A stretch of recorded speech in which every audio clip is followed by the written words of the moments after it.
Welcome to the Daily Faceoff Show, your everyday source for the latest news with top-notch insight and analysis. Live every weekday at noon Eastern. What do you get for 2 trips to the Eastern Conference Final and then 1 down year? A ticket out of town if you're coaching the New York Islanders. This is the Daily Faceoff Show, a playoff edition. Today is Monday, May 9th. He is former NHL netminder Mike McKenna. And Mike, lots of news to start with this morning on a Monday. Barry Trotz out as the New York Islanders head coach. Let's throw 2 minutes and 30 seconds up on the clock and let's drop the puck with that. What do you make of this?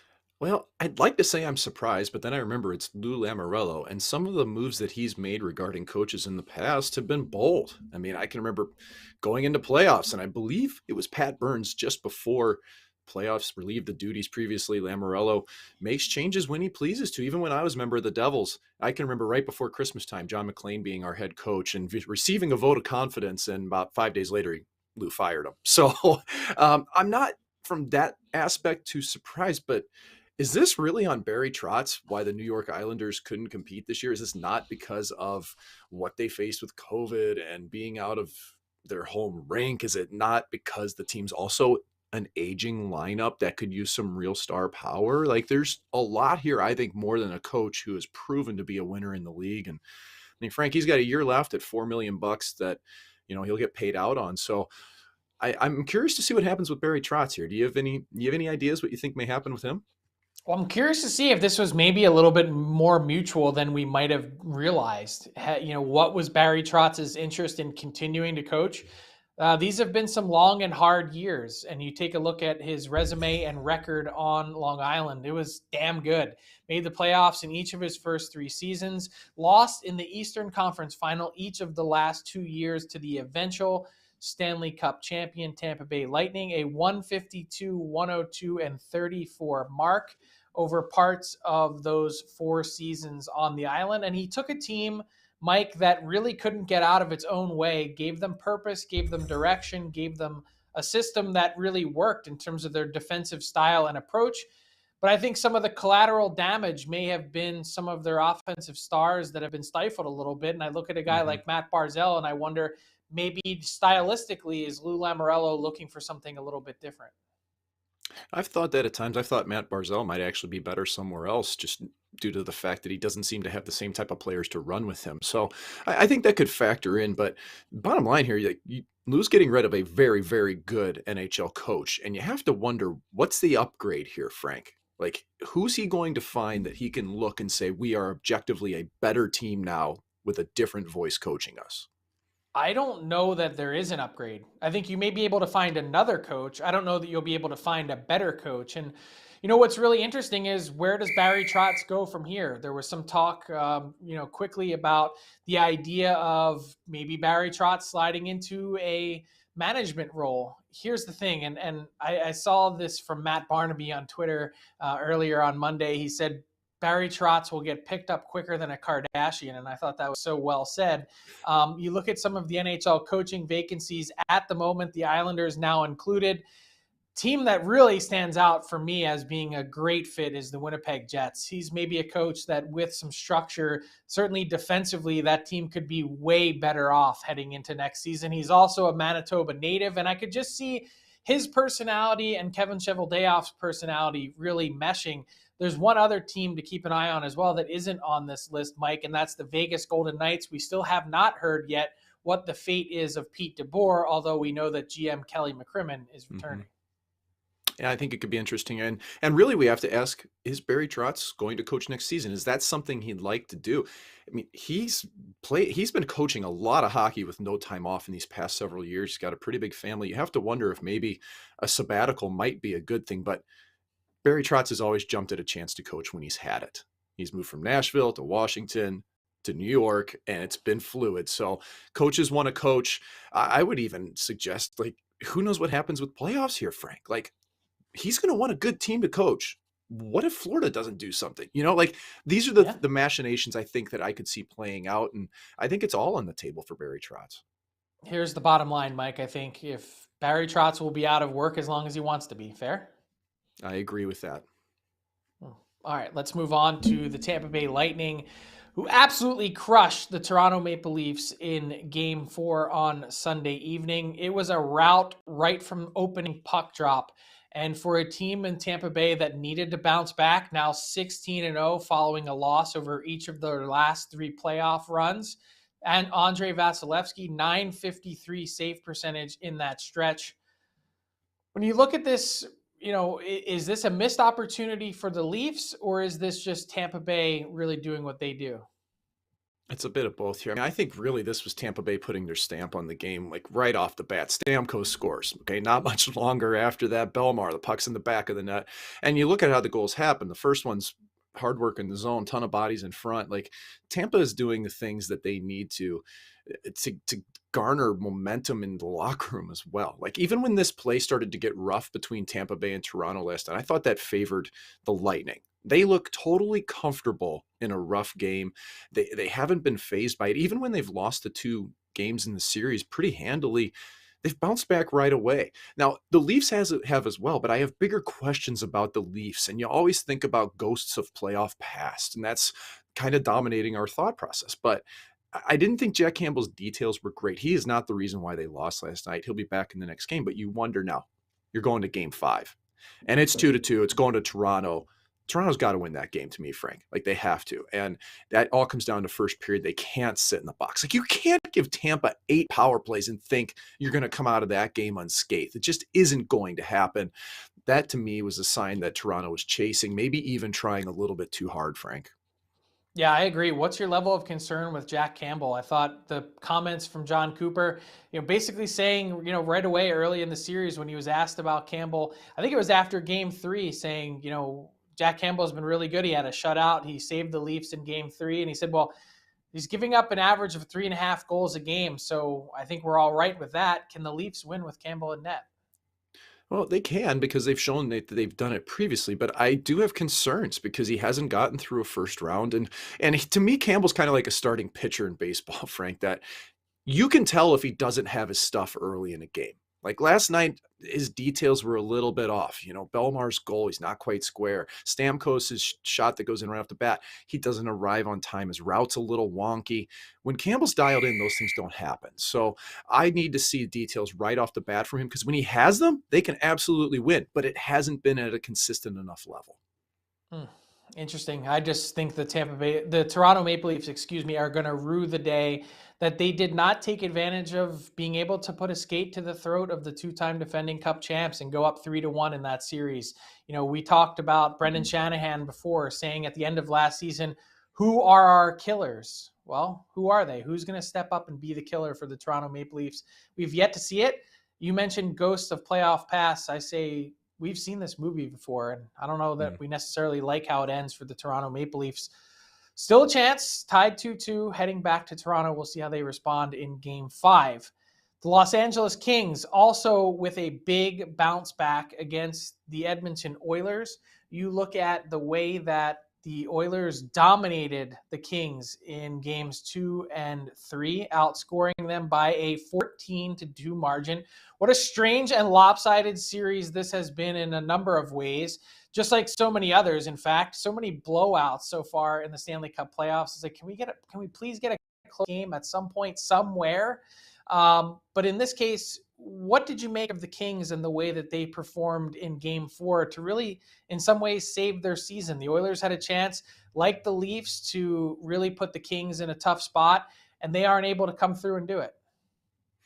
It's funny how the series are close, but the games haven't been close so much around the league. Really, Frank, what it comes down to me between Edmonton and LA is 5-on-5 play. When LA can manage McDavid and Draisaitl, and really the entire Edmonton lineup, because Edmonton's now rolling 4 lines. Woodcroft has taken that team and really dispersed the load.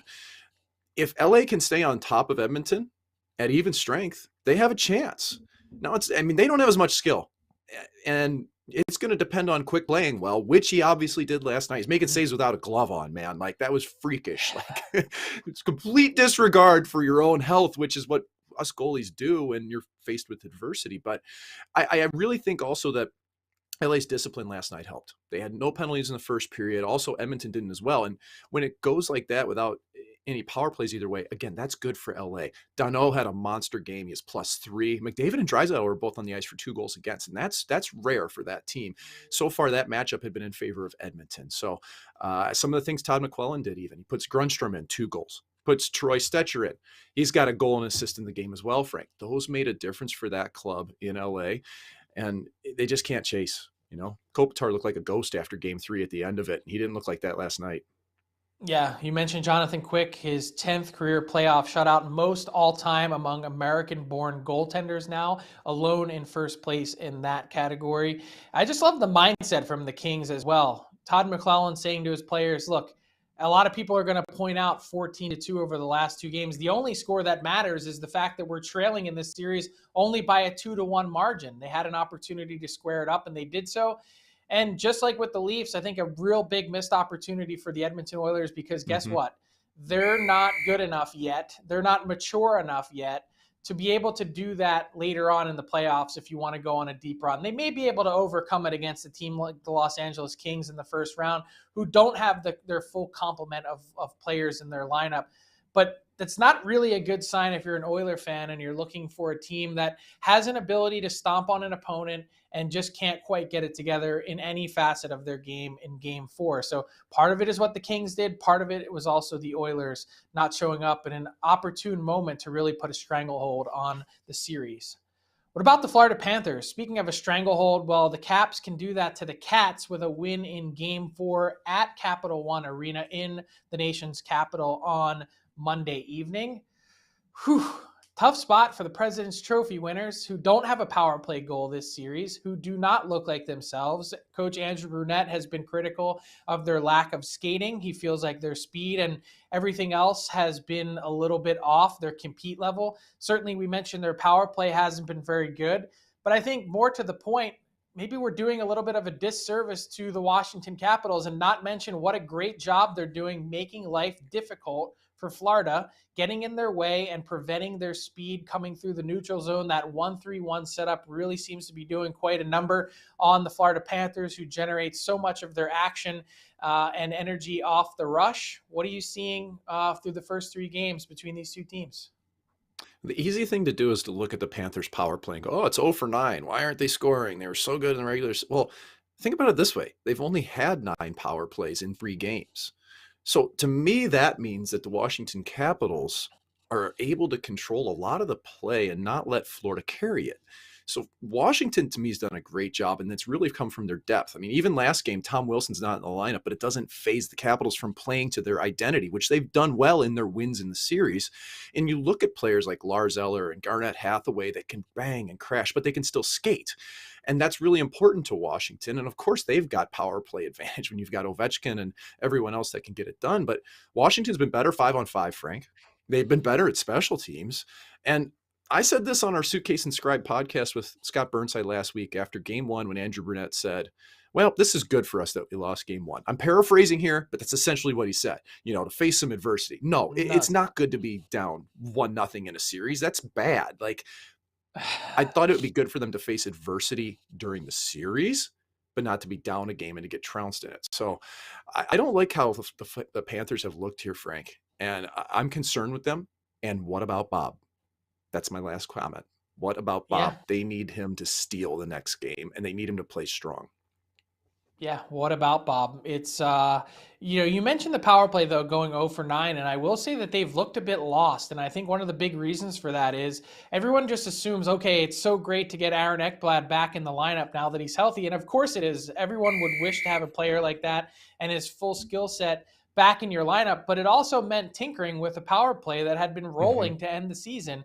Guys like Claude Giroux, a trade deadline acquisition, they haven't really played with Aaron Ekblad on that power play unit before. All of a sudden you put Ekblad in there and I don't know, it doesn't really look the same. So Andrew Brunette mid-game in game 3 took Ekblad off, bumped him down to the second unit and went back to what worked to end the regular season. We'll be interested to see what happens in game 4, what that power play looks like. Tom Wilson still expected to be out. Ilya Samsonov expected to be between the pipes for the Washington Capitals. Man, a lot riding on that game for the President's Trophy winners. It's Could you imagine that team bowing out in round one the way that they looked Yeah. as an offensive juggernaut all season long? Yep. And that's why I mentioned Barry Trotz earlier, because if that team doesn't get out of the first round, man, anything could happen in Florida. Yeah, no doubt about that. Let's get to our all 32 for today. We're going to focus on the Boston Bruins.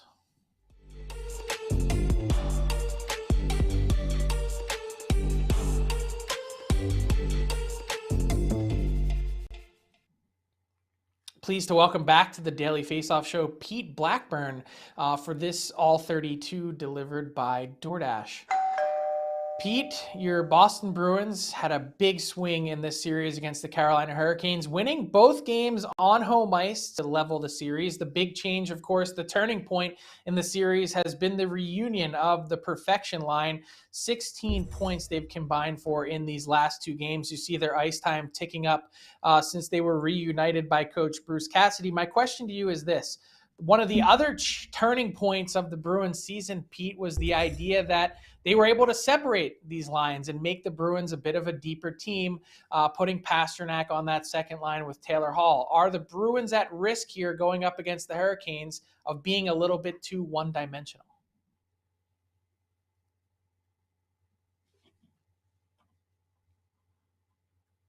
Pete, I think your microphone is muted there. Hey, how are you? Yeah, there you go. Hey, Pete. Yeah, I think what's there's happening? definitely a chance. There's definitely a chance that they can become a one-line team, and obviously that's something that they've been trying to get away from for a little bit. But there's also a point where you decide that you need offense, and you try whatever you can to get it. And putting those guys back together has worked for them, and I think that they kind of have to ride that out as much as they can, or ride the hot hand as long as they can, and just hope that the guys behind them do their jobs. Really started to see the intensity ramp up last game, and Marchand, D'Angelo, they're going back and forth. Some choice words that you could read lips pretty easily for Brad Marchand.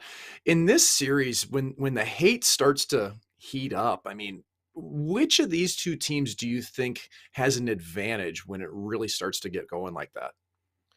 I mean, past would tell you that it's the Bruins, and obviously over the last game or two, it has been in the Bruins' favor. I still think they're getting outplayed at 5-on-5, but the fact that they were able to get onto the power play as much as they were in Game 4, and the fact that the power play is now again producing a very strong advantage to the Bruins. But you look at the first couple of games, and Carolina was getting under Boston's skin, and they were taking bad penalties themselves. And we know, looking across the league at how these games have been officiated, I think there's an overcompensation to call things and stick by the rule book and not allow shenanigans. So hate is going to play a role in this series, and I think in pretty much every series. But with Marchand and D'Angelo mixing it up, I would obviously Game 4, suggested that could work in the Bruins' favor, but they need to keep their cool as well. So the Bruins were without two key defensemen in Game 4, Pete. Hampus Lindholm, Charlie McAvoy out with COVID-19 protocol. Hampus Lindholm skated on Monday, so some positive signs there. Who caught your eye from the back end that stepped up to really help the Bruins out in a time of need? How about one Derrick Forbert? He was a monster in Game 3, and blocking shots, just being a big body. That's kind of the guy that they sold us on as who he would be when they brought him in this offseason.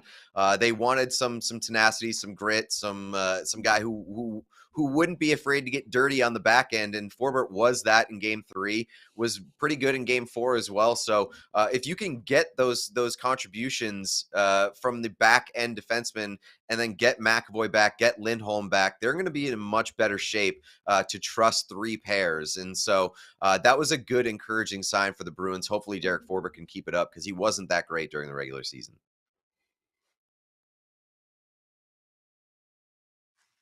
Mike, it looks like you're muted now. Well, I was just following Pete's lead earlier. Pete, going into the series is a big question mark of Ullmark, Swayman. You're looking at Carolina. Freddie Anderson's out. Ranta, oh man, he's out for a little bit. Russian kid comes in.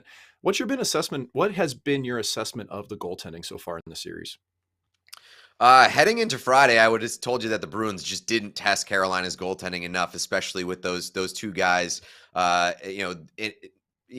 obviously you would love to have Freddie if you're the Hurricanes, but the Bruins just didn't do a good enough job testing those two guys to see if there would be an advantage. Linus Ullmark, I thought, kind of got an unfair shake because he wasn't good, he wasn't bad, but the team in front of him was awful, and he didn't really have a chance to stay in this series. The thing that I will say about Jeremy Swayman is that I believe he gives you a better chance to steal a game. I think that Jeremy Swayman has a bit of a higher ceiling. He makes saves that you don't necessarily deserve, or he'll make a surprising save more than Linus Ullmark will. And I think the Bruins have kind of needed that. It is a big boost to get a save that you're not expecting. So Swayman's been good, been very impressed. Obviously, not going to be a shock that he continues to keep the net as long as he's playing like this. Great stuff. Great insight from Pete Blackburn of Bally Sports on the Boston Bruins. Pete and I have a little video series going every day on Bally Sports, The Road to Stanley. So check that out after you're done with our daily Faceoff show, and keep it locked on Bally Sports for all of Pete's latest throughout the Stanley Cup playoffs. This has been the All 32 delivered by DoorDash. You see the promo codes there at the bottom of your screen. DFODD if you're in Canada, DFODDUS if you're in the United States. That gets you 25% off and free delivery on your first order with DoorDash. Another set of 4 playoff games tonight. You don't want to cook. All your favorites and more delivered right to your door by DoorDash. Thanks, Pete. Thank you.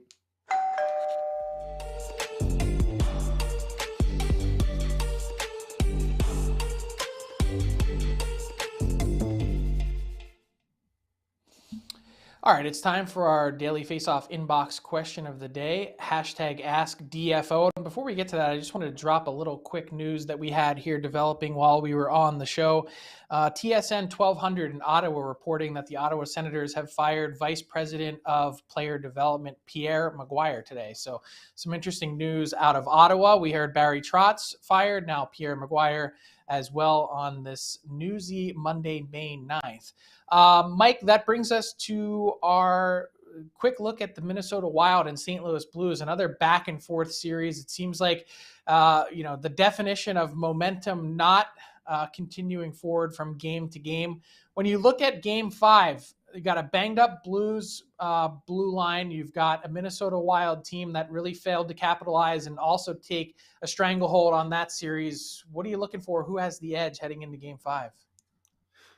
It's tough to say because I think that St. Louis was their typical self, like they're opportunistic's not the right word, man. They just finish, and I don't think Minnesota gave themselves a chance to win this game. They were in the penalty box for 6 minutes in the first period, and that's been a theme. And the 2 wins that the Blues have, it's been given to them by the Minnesota Wild. They've been in the box nonstop. And with the Blues power play, you can't allow that to happen. So I think that's key for Minnesota. It's as simple as that. Play 5-on-5 so that Minnesota can play their game and impose their will and their heaviness on them.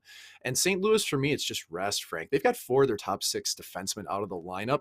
Parayko and Falk both played over 30 minutes last night.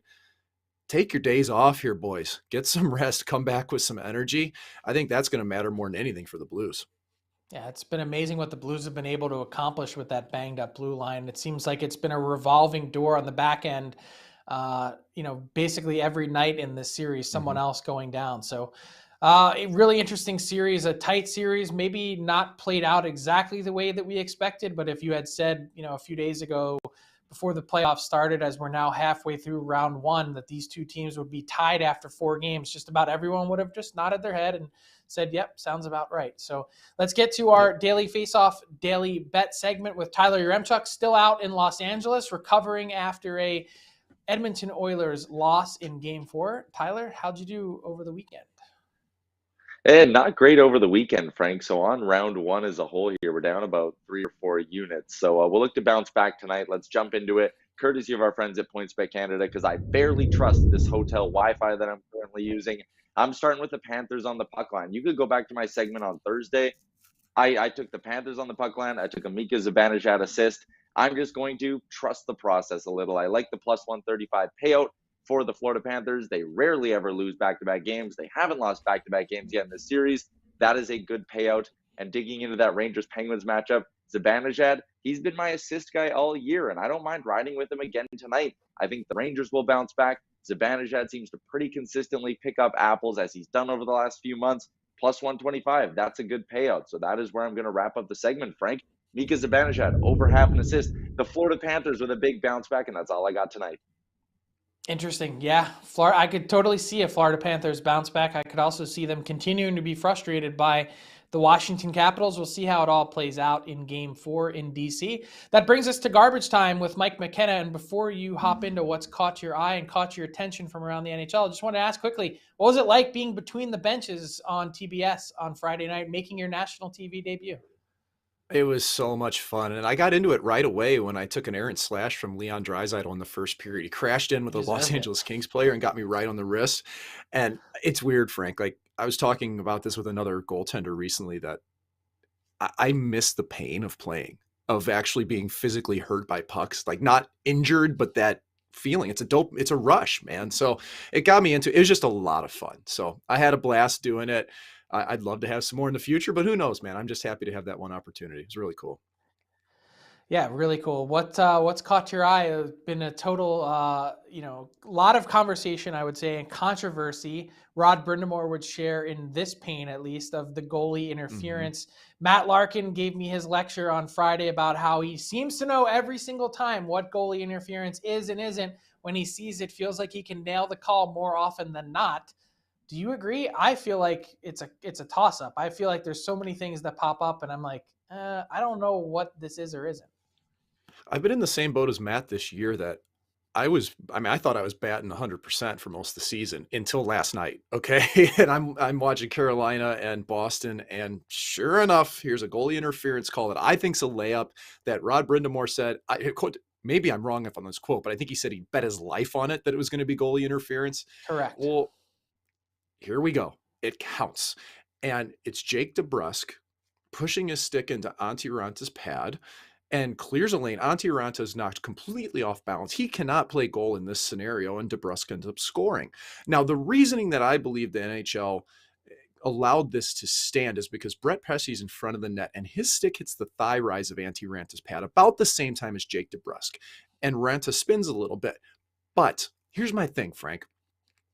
I can tell you 100% truthfully, being an ex-goaltender, that the impact that moved Antti Ranta's pad and made this hard on him was DeBrusk's stick. He's pushing as hard as he can at him. He pushes him out of the way. How could it not? It's not Pesce in front. Exactly.